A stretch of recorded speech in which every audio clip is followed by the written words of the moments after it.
let me see. Go away. Go away. There we go. Okay, let me just see if I can send it one more time to Jeannie. Where is she? View. Where is she? Oh.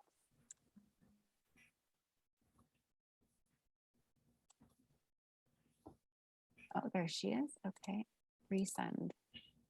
Okay, I've just sent it one more time to her. Hopefully she's going to notice that. I'm going to quickly check my email and see if she's written to me. Oh, there's Dawn as well.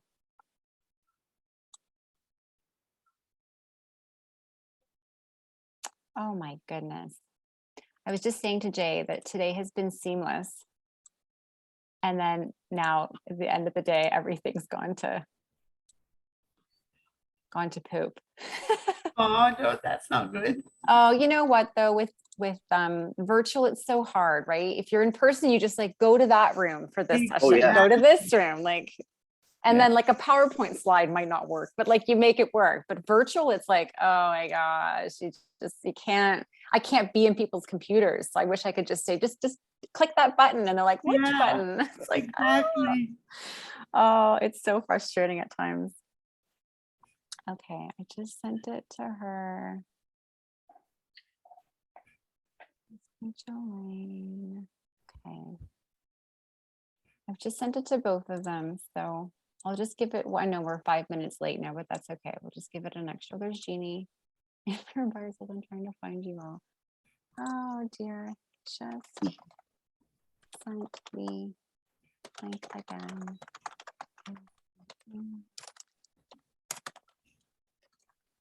That's so strange that you and Jeannie were in the same room. Yeah. That's so strange. It was a link that was in the, I didn't notice it at first, but I had to accept the meeting. Yeah. It was in there. Oh my goodness. How did that happen? Oh, there she is.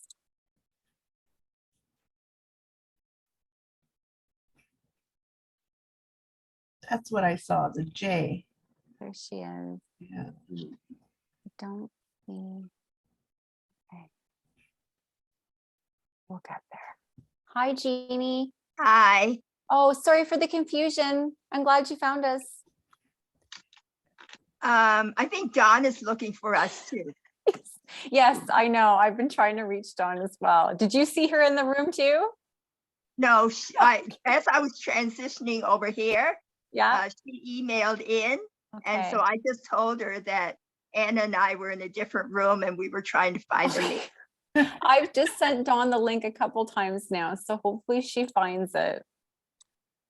Okay, if not, we'll just get started and hopefully I see her pop in here. You guys ready to go? Yeah. Okay, let's just get this going then and admit all. Here we go. Here they all come.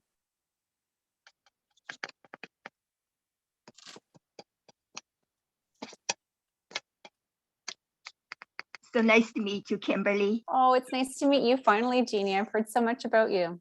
Yes, it's I nice. hope it was positive. Always, always positive. Welcome, everybody. Sorry for the short delay. Technical issues. You are welcome to turn your cameras on if you'd like, or leave them off. It's totally up to you. Right now, most people's cameras are off, but you're welcome to turn them on. This is just an informal meeting, so if you want to turn them on, that's great. I'll just give it a minute for everybody to get in. About how many do we have?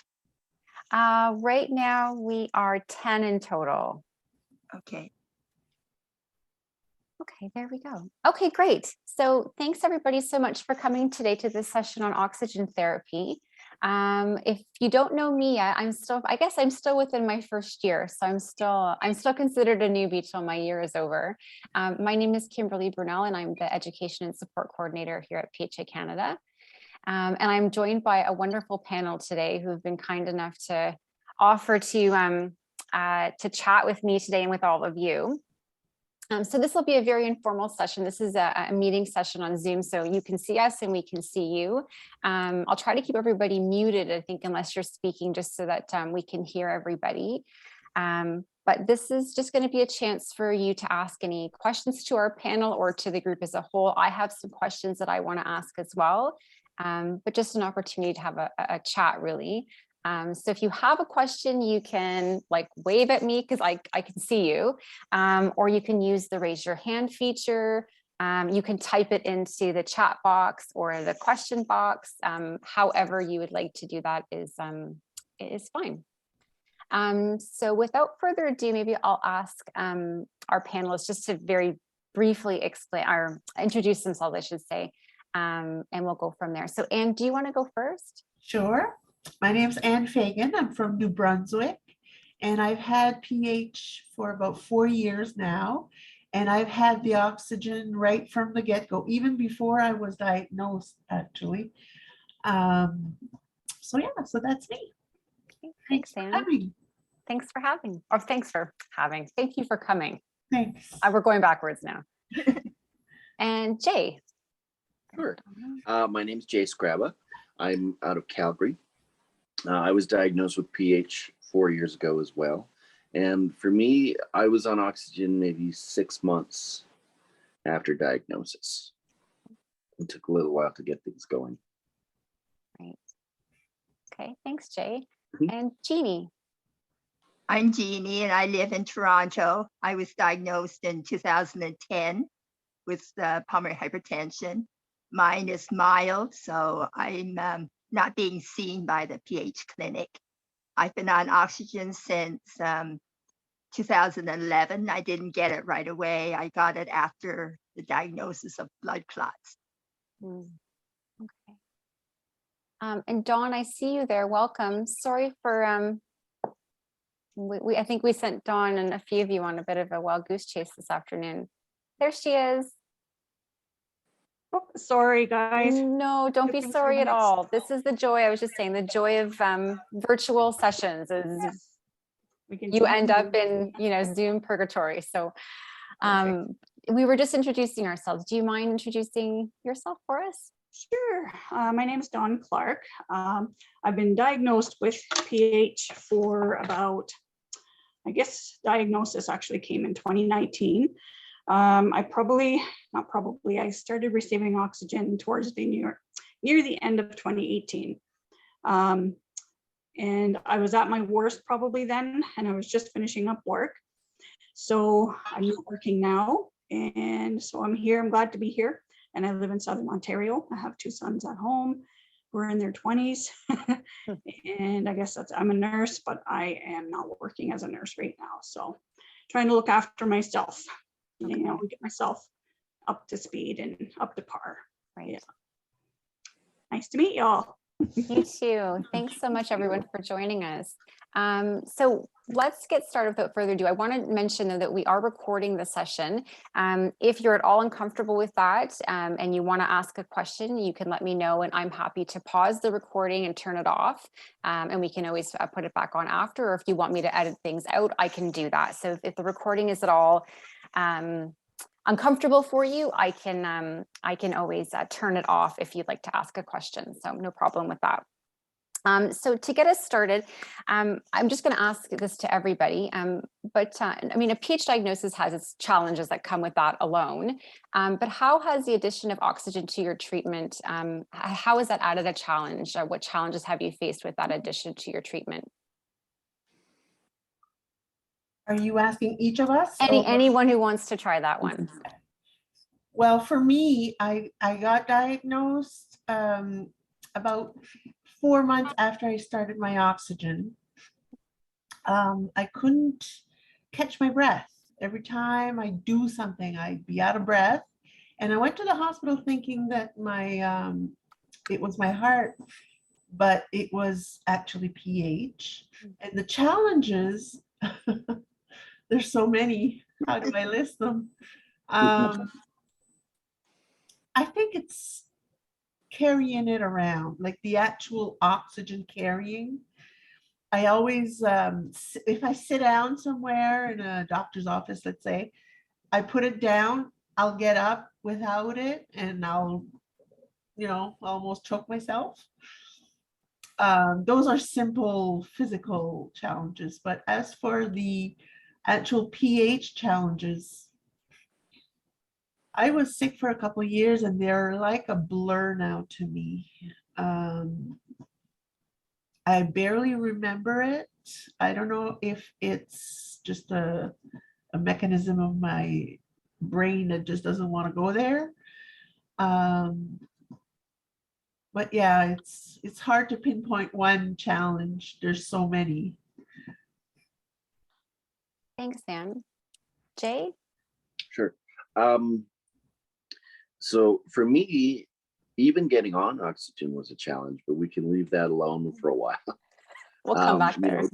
Just getting long-term funding, or even getting the tests administered, in my case, was a bit of a, jumping through hoops. But I'm lucky enough that at the moment I'm not on canisters. I'm using concentrators. Yeah. So that makes it a little bit easier. But just dealing with, I guess, my biggest challenges right now, even in terms of just day-to-day life, the job that I happen to be in would be not conducive to wearing oxygen. Being a performing musician, there's two aspects there. One, I can't wear it on stage, and two, in terms of being a hireable employee, between me and a 25-year-old kid who is healthy, right? Who are they going to hire? So for me, the challenges in some cases are mostly psychological. There's certain places I don't or couldn't wear it, and physically I would like to be on it all the time, especially as things are progressing now. But even with something like canisters, or not canisters, with concentrators, my portable concentrator, it's, just something simple, like it's another thing to carry constantly. Flying now requires medical clearance. Just every little thing gets affected in some small way, but for me, it never leaves my mind. I think for me that's most of the challenges. It's not so much physical. The physical challenges are when I don't have it on. Yeah. But because then it becomes, all right, now I have to do this without the help of air. How are we going to get this job done or situation handled? But the psychological pressure of just always having to think about it, and the first company that I was with did provide canisters, and I knew right then, I was like, this is not going to be a road that I can work with at this point in my life. So I found another provider. I think you brought up a really interesting point, Jay, which is the outside vision of it. And I think we talk a lot about pH as being an invisible disease, and that you wouldn't maybe know that somebody has it. But when you have oxygen, especially having to wear it all of the time, that is an outward view of the fact that you have it, and there's something going on. And you mentioned this not wanting to wear it at times in your life where you don't want to show that. Jeannie, for you, how have you felt? I know you've worn oxygen for a long time. How have you felt about that outward appearance of it being visible to the public? I had a really difficult time in the beginning. I was quite active in the society and in the community, and to have to think like, oh no, just like overnight, I was going from not having to wear oxygen and then having to wear oxygen. And as Kimberly said, with our oxygen and our nasal cannula, it's quite obvious that, we have lung issues. So my initial start was that I was going to go to a concert the first weekend after I got oxygen. And I was thinking like, oh, how can I go to the concert wearing the oxygen? Like I was more worried about what would people say to either what might they say to me or what would I say to them of why I had to wear oxygen. So I think that it took me a long while to sort of get over that. But then I got over that aspect. And then it came time, like, you know, people wanted photo ops, not necessarily because I was on oxygen, but, you know, just photo opportunities for various sources. And then it took me a long time to agree with myself or to accept for myself that I can have pictures taken wearing oxygen. So it's become a part of me now. And then later when I started going to social meetings, and I do have my oxygen with me, my friends would always say, "Oh, where's your oxygen?" And I said, "Well, I only really need it for oxygen, for exertion. But, you know, if I'm in a banquet hall with 120 people, I can't navigate my oxygen cart. I'm on liquid oxygen, but I can't navigate my cart in and around tight tables, you know, so I just take it off while I'm moving around. But while I'm seated and I'm eating, I would use my oxygen." So I think like some of the challenges, like Jay has mentioned, can be somewhat psychological, and that it's a lot of, I think, acceptance to ourselves, or for us to actually accept that we have the disease, and the acceptance that we do need oxygen, that it is a medication. It's not sort of an optional thing, whether we use it or not. Like, we know that if we use it, we have a better quality of life. Right. I think that's why I blocked it out. When I first got told that I had to wear oxygen, it was a big blow. It was a big blow. And I'm not working anymore. I retired on medical. And I think that's why I'm blocking it out. It was hard. And what part was the hardest for you? And was it the outward part of it, or what was difficult for you? I think it's a combination of both. The fact that people are going to see me with oxygen, and the fact that, oh my God, I'm sick enough to have to wear oxygen. Yeah, it was hard, and the job, I couldn't do it anymore. I also have other problems. A lot of PH people have other physical health problems. And so those combined, I can't work anymore. But yeah, it was hard. And I think that's why I blocked it out. So I think you've brought up something, Anne, and Jay had brought it up earlier as well, is this idea of not being able to work and funding. How has that looked for you? Dawn, how has that been for you? The affordability of being on oxygen and the inability to work? Luckily for me, my oxygen's been covered. As I said, when I received it in, I think it was October of 2018, I was at my worst, or becoming at my worst, over the next few months. So I met the criteria, and I had coverage through, partially through my insurance company, through work. So I haven't had to pay out of pocket, thank goodness, but I know not everybody is lucky enough for that. But I think the big thing for me was looking after clients patients who were palliative. And then I would show up at their house with oxygen, and I'd have to rest for a few minutes before I could even do anything. Especially when there were stairs involved, or smoky houses and things like that. So that was difficult for me at first. And yes, because I was in my mid-40s initially, it was hard for me to start wearing it in public. So eventually I got used to that. And then come almost 2 years ago, things started to ease for me a little bit. And I'm not sure why. I have an idea why. But then I got used to being able to go without it, at least, you know, when I'm doing little things here and there. And now I'm at the point where I was told I should still be wearing it when I'm walking. So now I'm back in that place again, like, oh man, I don't know if I don't want to wear it in public, but it's just a matter of getting that into my brain that it's okay. I guess it's the fact of being seen as being sick, and getting that through, to myself and accepting it. The other thing was when initially, and it probably a little bit now, but initially, I was quite angry, and I had to work through that.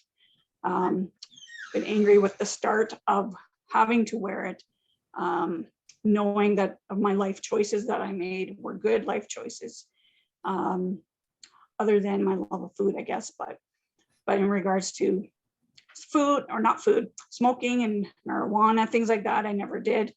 Same with alcohol, because my liver became involved with, now I have heart and lung issues, both.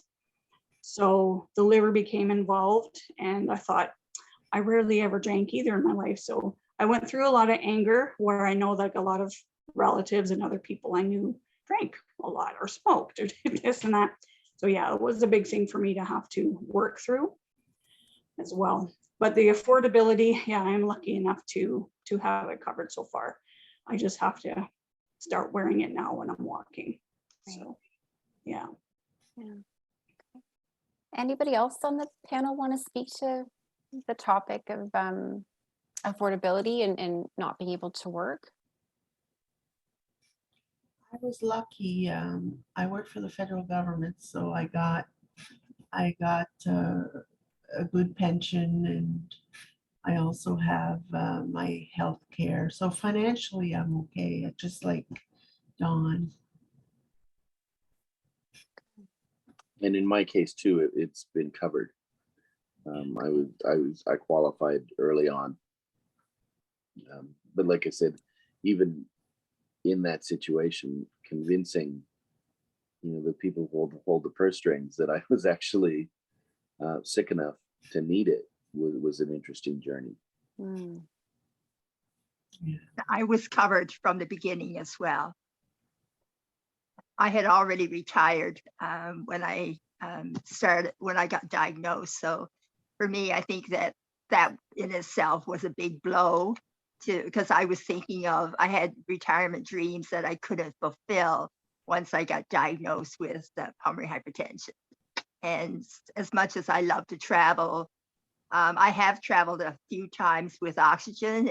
It's doable, but it is a challenge.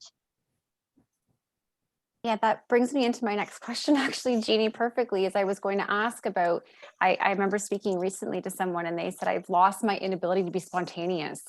And I wanted to ask you all, how do you manage to travel or to have some spontaneity in your life where you're able just to get up and go for a long drive somewhere? How have you been able to or not been able to sort of add that into your life?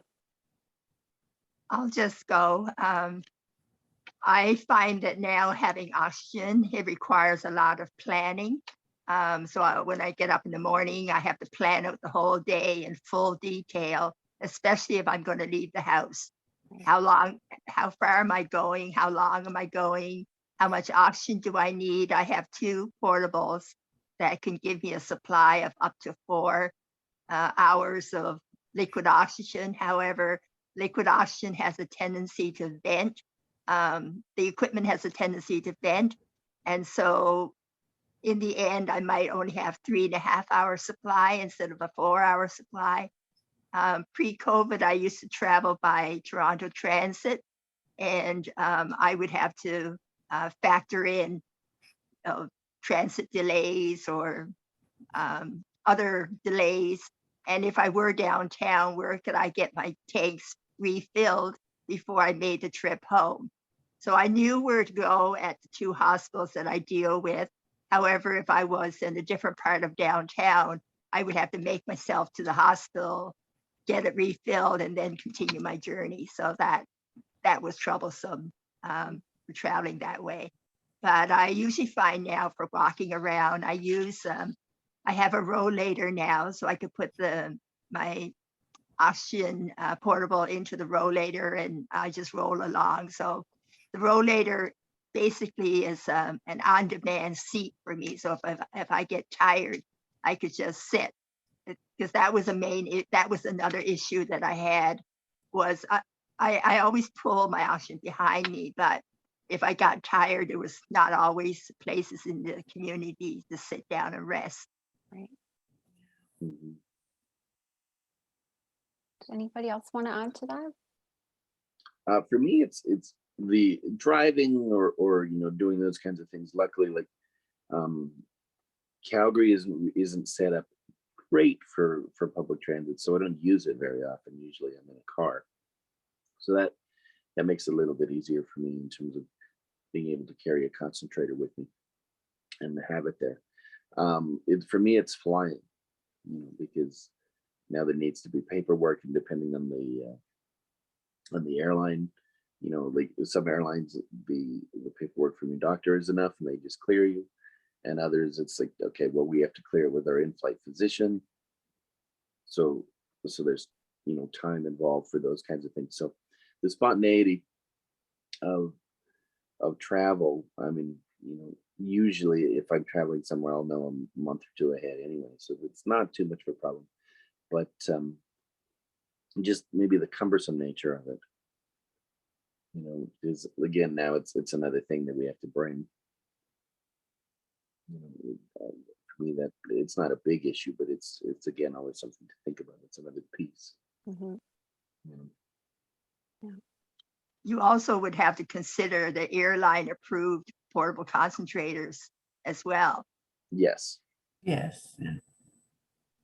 And how do you factor in for things like delays? I mean, especially flights are known for delays, especially now we're sitting on tarmacs for long periods of time where we can't get off planes, or once you've come on, we can't get off, they're delayed. How do you factor that in? How do you prepare for that? Well, that is factored in by the airline and the doctors, because they require you to have an X amount of either oxygen supply, or in the case of a concentrator, an amount of batteries for, I think it's double the flight time. Interesting. So before they'll clear you, Hmm. you have to prove that you have extra. You really have to come prepared. Yeah. Yeah. So for me, again, like with my providers, it's never been a problem, but I always have to let them know that I'll be going somewhere, because sometimes I need 2 or 3 extra batteries. Mhm. The batteries themselves are heavy too. They could be 2 or 3 pounds. So Sure. depending on which concentrator you use, I've used the Sequel Eclipse, and that was like a small hard case luggage that weighed about 30 pounds in itself, minus the extra batteries that you have to carry. So just lugging that with you and the batteries. I've used 2 other kinds of concentrators, the Inogen 3 and the Simply Go, and both of those are more manageable. But I found with the Inogen, because it was on pulse mode, it didn't give me adequate amounts of oxygen. So a level 4 on liquid is not the same as level 4 on the portables, or the other way around. Mhm. And so that made it troublesome too. I did find that I did travel to Toronto just a couple of weeks ago. In the airport, you can plug it in. It's just the plane that you're not allowed to plug it in. You have to have batteries. And like Jay said, there you need to have plenty of batteries to last double the trip.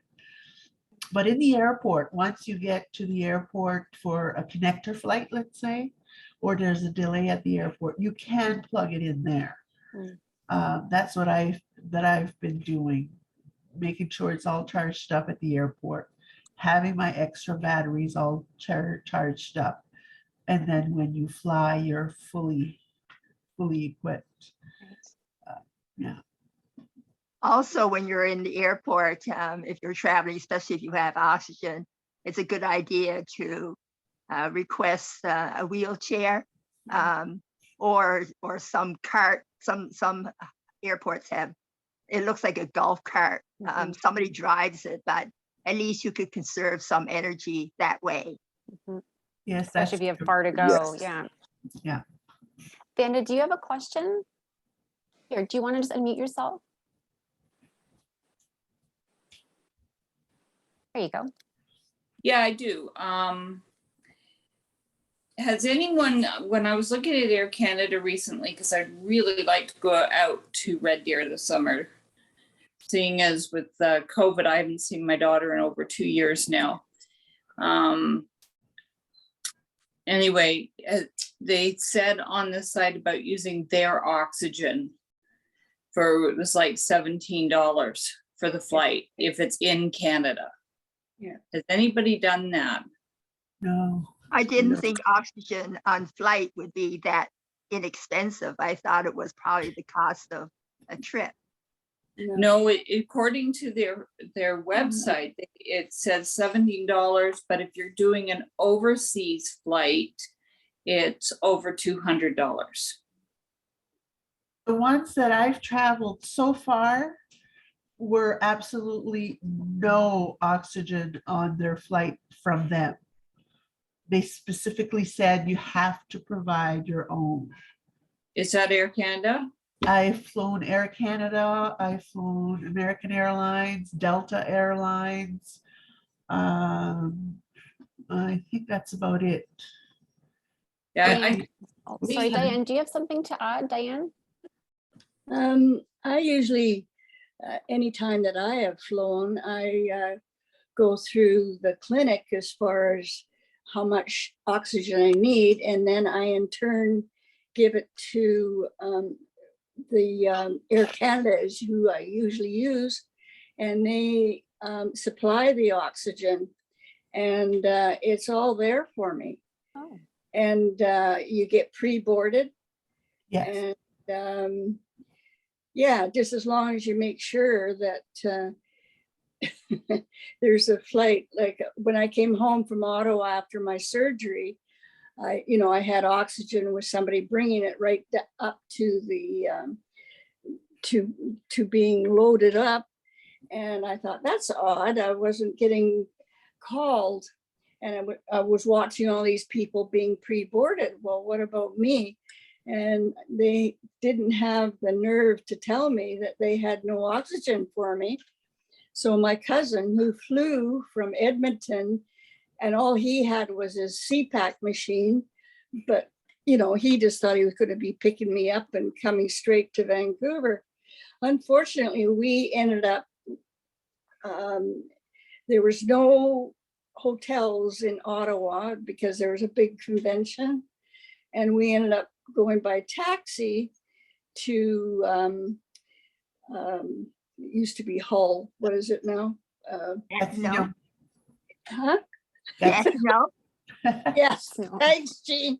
I'm from the old, where you can tell how old I am. Anyways, and we had something like 2 hours sleep, and they had to phone the oxygen to come and hook me up at 9 o'clock in the morning, and they had no rooms for us. So my cousin and I had a crazy night in the same room, no food, and then we had to and then we had to get up and be driven by taxi out to the airport again.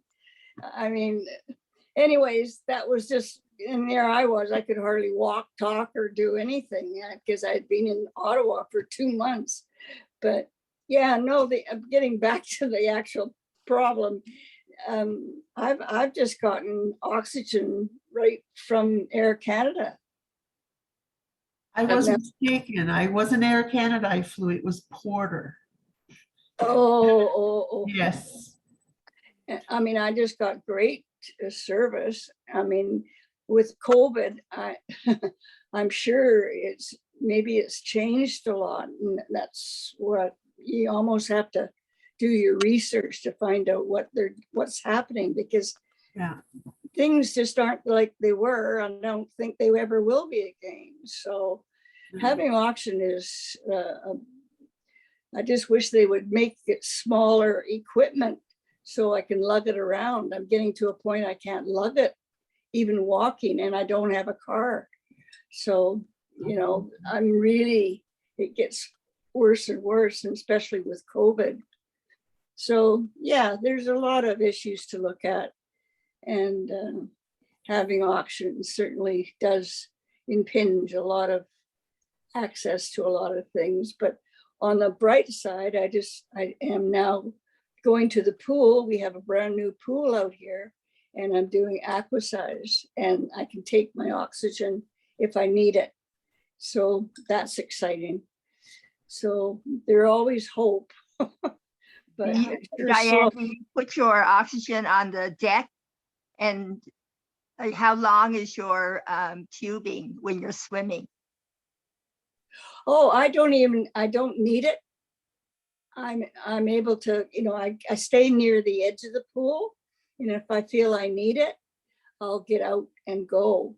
I'm lucky I don't have a lot of oxygen. I only have 2 liters, but I'm well enough, and I've stayed, you know, I'm a water baby and always have been. So this is the first time I've been able to get back in the water. So I'm really excited about that. And I probably should have oxygen, but it's just so nice being back in the pool. I think that's a real, it's like $1 million to me. Yeah. Just to have something that's positive. Yeah, Because- she's touching on a good point, on a challenge that sometimes, I think we all do it. Sometimes we'll go without to get something pleasurable. I have to, yeah. Yeah. Can you speak a bit more about that, Anne? What do you mean by that? I used to love to dance, swimming in the ocean, because I live right by the ocean, going to the beach, walking on the sand. I can't do any of that anymore. I mean, go to the beach. I can go to the beach and sit on the sand. Yeah, okay, that's fine. But I can't go in the ocean.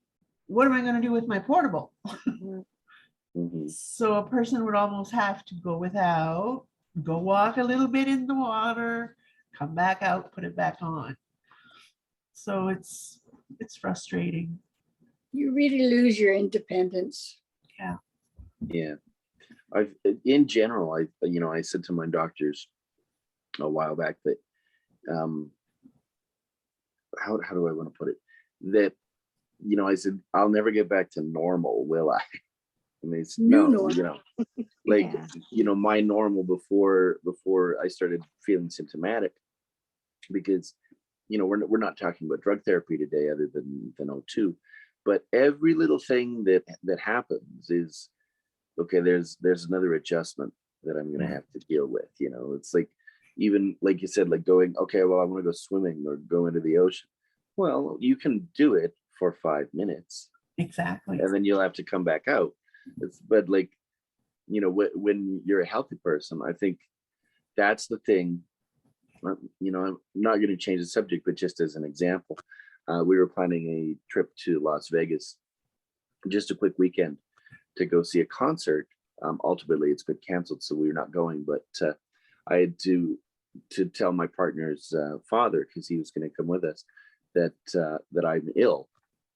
We hadn't disclosed that to him yet, but he needed to know because he would be traveling with us, and thinking that we'd be able to walk everywhere and do all the things up and down Vegas, and even something like that, like just telling him, like, that's not going to happen. Right. Just be ready, and so, and I'm sure we've all experienced this too, but since he didn't know, and then now it becomes, so what are you capable of doing? Can we go here, and can we do this, and can we do this? And it's like, well, maybe, but like, it's probably going to be drastically changed from just spontaneity.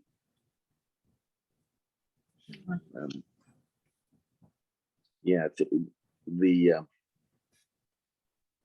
for me, all those minor changes are some of the difficulties that I deal with. Just You can still do it, but it's not the same, and it never will be. Right.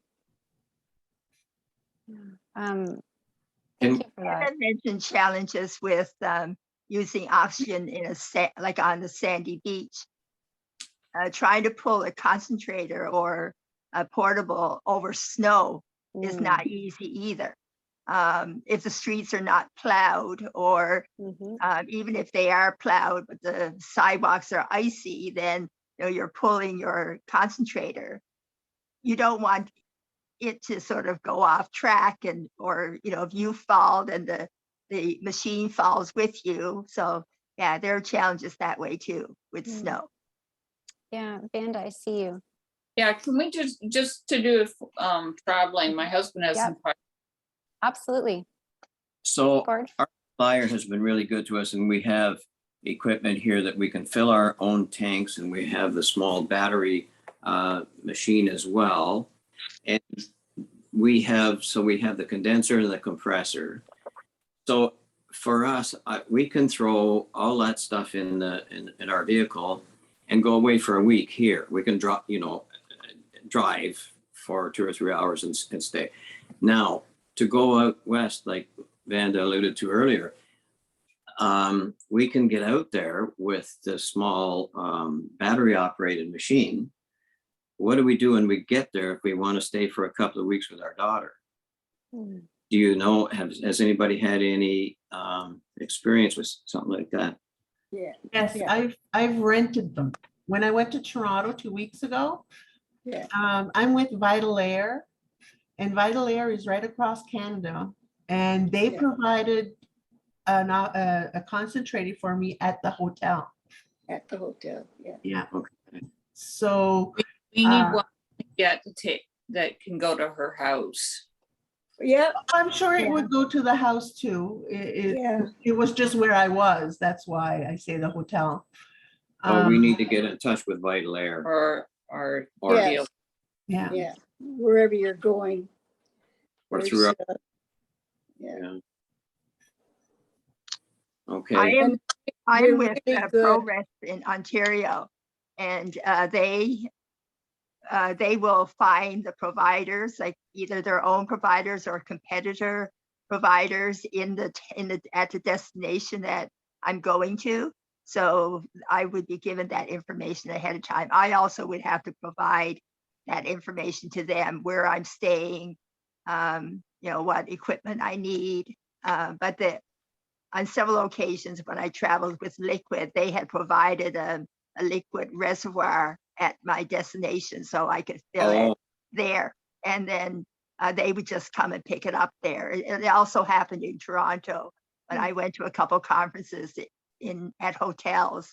And instead of coming home, which I could easily do, I just chose to stay at the hotel. And so they would provide the extra supply at the hotel. Yeah, we had that happen when I had to go down for the week-long episode for the transplant, and they provided it at my sister's place because we stayed down there. And he is looking into it because we've sort of thrown it at our supplier, because we also need another battery then to pull this off for the Or two. or two. Because we've just gotten the Imagen 5, which is good because it does go up a little bit more for me. It goes up to 6 liters, so I'm kind of counting on that being enough in the air. But I will look into oxygen supplied by Air Canada, since I'm hearing that does work. Did you have any questions? No, no, we'll just have to get in touch with MedPro. I'm the determined one to do the travel. There's always one. And I'm the There's nurse. also a I'm high scared. altitude, sorry. Oh, there's also a high altitude simulation test. If, for people who are just flying for the first time, or if they're not sure.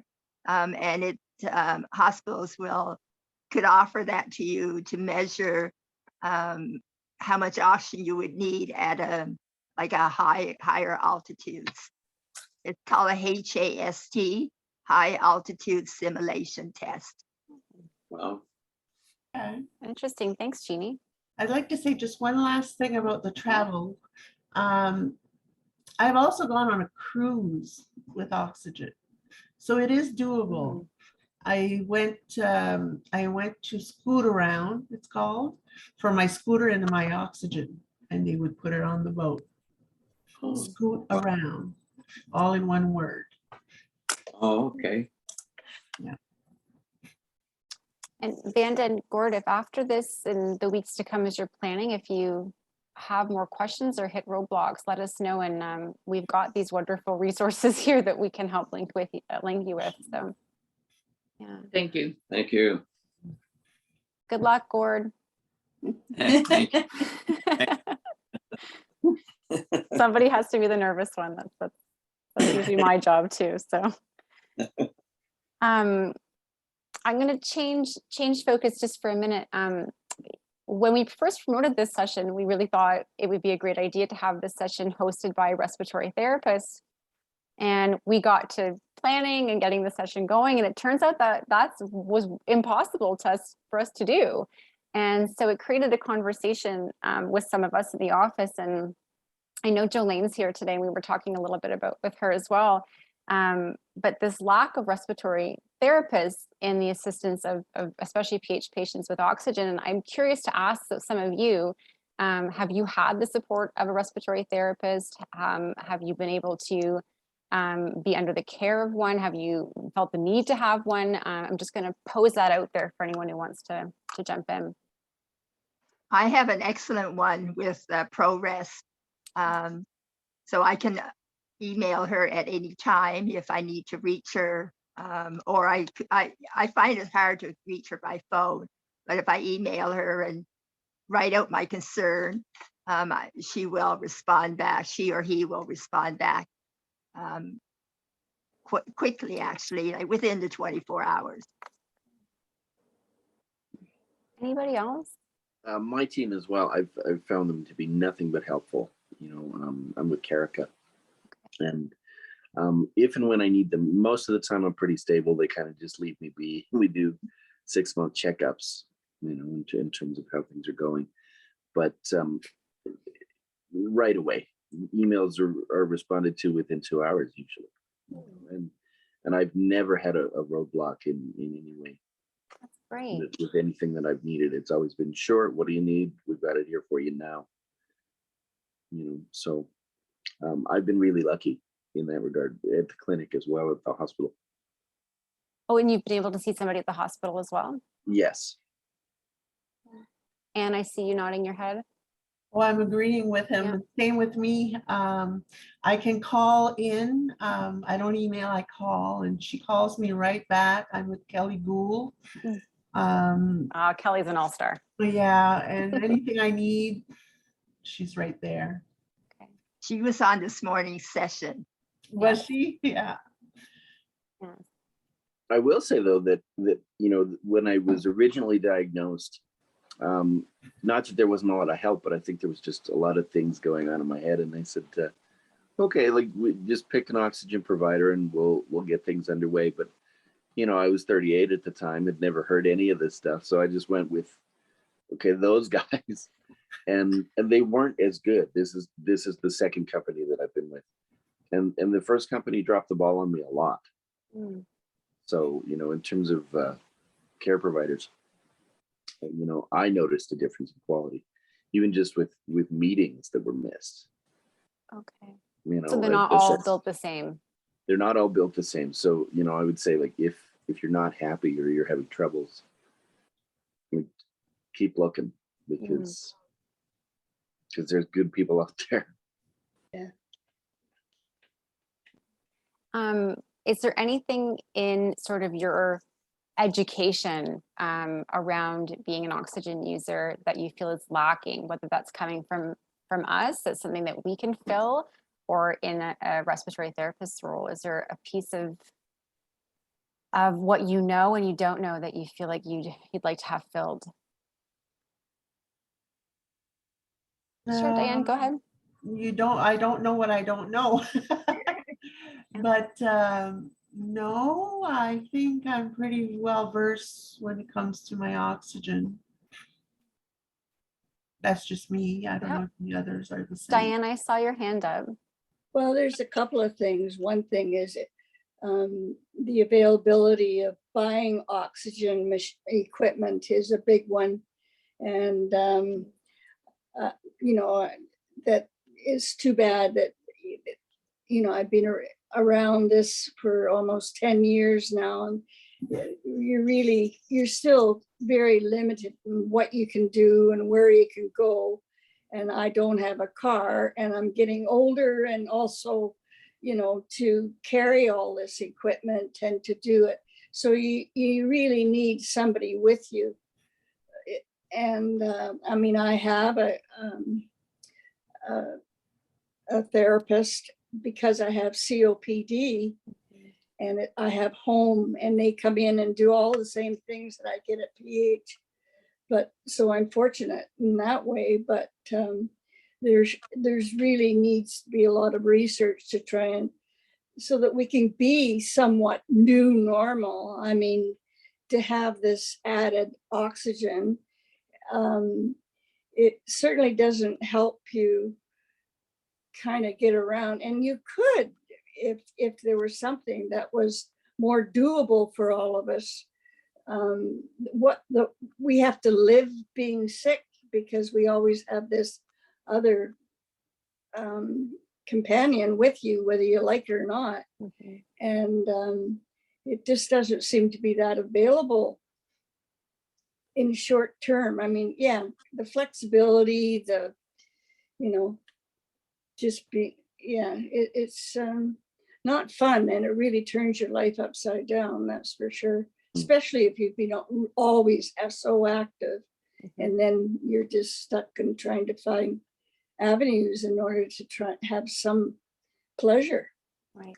Like it rides, you know, with COVID, there's no volunteers out there anymore that want to, you know, to do volunteer work and that. So yeah, having this added bonus is it's not for sissies, that's for sure. Thanks, Diane. No sissies here. Vanda, I see your hand up, and then Jolene, I see you there. Just curious, Diane, what kind of oxygen are you using? Like tanks or liquid or? I did use tanks, and now I have a portable, which I drag, but they're you know, I mean, to go and take public transit and whatever is not fun. And of course, COVID, I'm not comfortable in crowds anymore. And you get on a bus, it's just wall to wall or sky trains and stuff. I mean, as far as it's a free for all out there, because even though we may be high risk, we're not treated as high risk, and we don't have a sign saying. And so, you know, you have to pick your battles. That's about all. And you've got to have some positive influences in your life. And, and COVID has really done a number on us.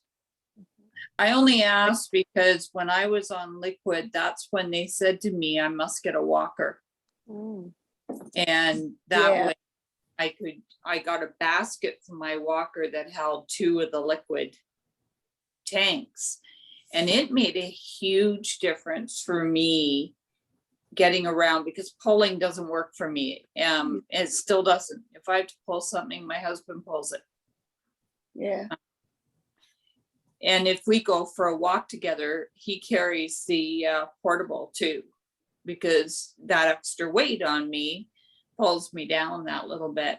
But when I first got the walker, I couldn't even walk one section of the block, and I started walking further with it. So it was one of the best things that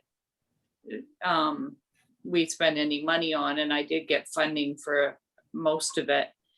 My baskets right now, my father's using, even though he's not liking oxygen. but he's older and it's hard to change ways. Yeah. But I just wondered, that was something that made a difference for me getting around. It's a pain, but pushing it's easier than dragging. Yeah, I hear you. Well, I'm looking for a scooter next and going to bug everybody on the sidewalks like they do with the bikes. Watch out, guys. Diane's getting a scooter. I'm getting a little, hard hat and the whole ball of wax. Put a horn on it or something, would you? Oh, you betcha. Jolene, you can go, and then Duncan, I see you as well. Yeah. Oh, okay. Sorry. Go ahead, Lane. Thank you. I'd like to just agree with the point about the rollator. I have one too, and I put my portable oxygen concentrator on it. I have my rollator all decked out, and I really advise people to look at all the options that can go with it, especially the accessories that mothers use, like diaper bags and those handy hook-on clips. So I can put everything on my rollator: my water, my oxygen concentrator, extra tubing. If I want to have my ER kit, which includes a blood pressure monitor, the whole thing, I've got it all. It goes right in underneath, and I can go wherever I want. And it's all, and I've got a checklist like a pilot would have. It's on my computer. I do something, I pull out my checklist. So I'm already organized before I'm not organized. I have a home fill system, so I can fill the little bottles. I use a really good backpack that's insulated, and the little bottles fit in that water bladder panel. Now I buy my home fill bottles on eBay. Okay, I love those little baby ones. They do me on a pulse dose for an entire day. And what are they, about $500-600 in Canada? I can get them on eBay for $100 or less. I know it's you do what you have to do so that you can have a wonderful quality of life. And about RTs, we are desperately short of RTs in British Columbia. I can't speak for the rest of the province, but the College of Physicians and Surgeons in British Columbia has recognized the desperate straits that people who with oxygen therapy and are on CPAP and BiPAPs have. And they put in brand new regulations about this, about what oxygen suppliers, how patients need to be monitored, what kind of records have to be kept. And it's very much like several of you said, it is that what we don't know is what we don't know. So how do we know if we can be better than what we are? I mean, is what we think we're doing good enough? And I found that when I actually, for me to get an RT, I have to hire one, and it's $100 an hour. And when I started asking questions about different things, she actually didn't know. I needed a different RT.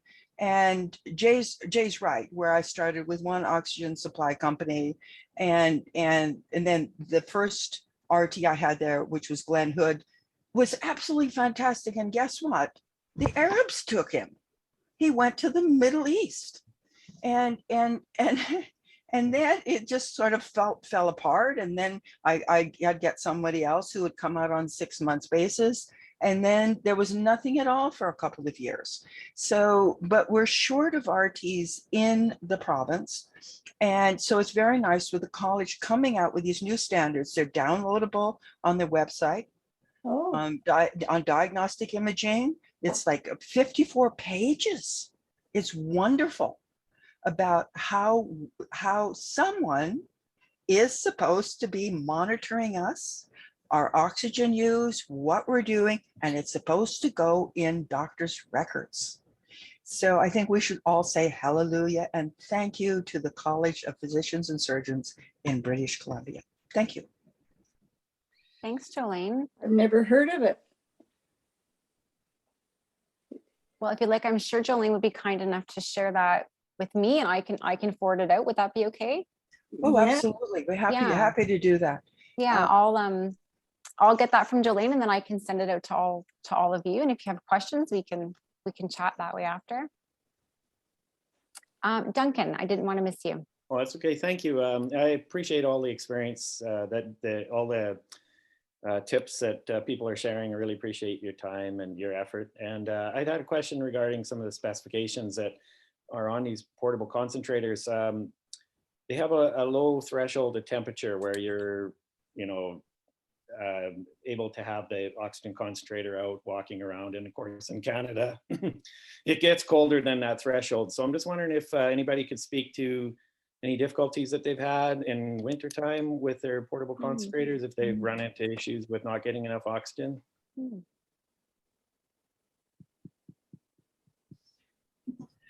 It's a problem, you know, and then Jay can say something. It's a problem. And even, and the cannulas get so stiff. I mean, they're not flexible. I mean, how do you, it's like they turn into a pipe. So it's the whole apparatus. So I guess what we have to do is we have to go to Florida for the winter. That's a good idea. That's a great idea.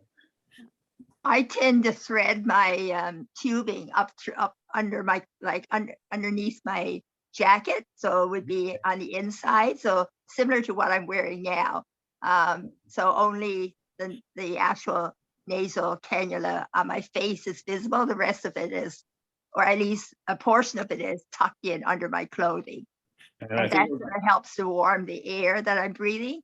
But now, since we're still wearing masks, that also helps too.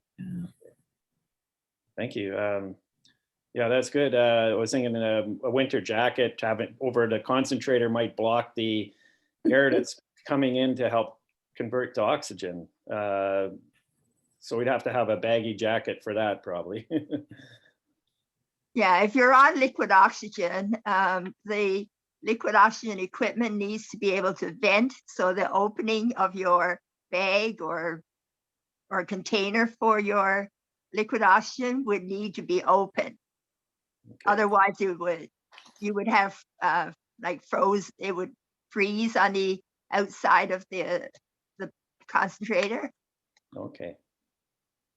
Thank you. Jay, did you have something to add?